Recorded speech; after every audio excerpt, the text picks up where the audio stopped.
Good evening and thanks for joining us. It can drive loving families to despair. Not having enough help to care for and teach autistic children is a burden more and more Canadian parents are struggling with. There's much more awareness of autism now and more children are being diagnosed, but services have not kept pace. What support you get depends on where you live, and often there are long waiting lists.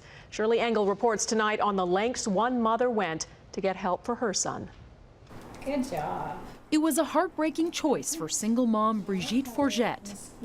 Stay in Ontario and possibly wait years for government-funded treatment for her autistic son McKeegan, or move to Alberta and get help, but leave her two older children behind. I had no choice at that time. You know, it was just what I can do to better his life and where I can get help as soon as possible for him. Forget says friends back home are taking second mortgages, even losing homes, just to fund private care. A month after arriving in Calgary, 3-year-old McKeegan was in a program 4 days a week. It's well worth it. When you see what my son has accomplished in 7 months, it's amazing. Global National went coast to coast and found some wait times of more than 2 years for assessment and treatment. Some provinces don't even track them. A patchwork of programs and lack of funding in some areas means many Canadian kids are deprived of early intervention. The West leads the way. Faster diagnosis in Alberta and an average $20,000 a year per family to spend on treatments of their choice. To see a young person with autism not get what they need is the same as seeing a person with diabetes not get insulin. My turn? Dr. Margaret Clark says the cost down the road for those who don't get help early on can be a whopping $150,000 a year for life. Here, Phil.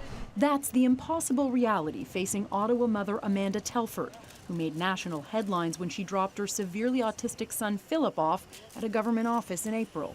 Constantly getting himself into trouble, she couldn't keep him safe anymore. Despite the public outcry over her story, 20-year-old Philip still has no permanent place to live.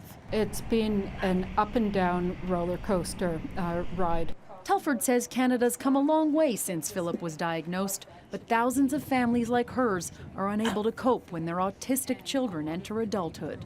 I don't think that it's anyone in particular fault who work the front lines. I think that the people accountable are the ones who hold the purse strings, and this is an area that is being overlooked for 2 decades. Whether it's parents moving across the country or doing what others would consider unthinkable, it's unclear just how many Canadian families are in crisis. But experts agree the earlier kids can get diagnosed with autism, the better off they'll be. We'll show you one dramatic example tomorrow.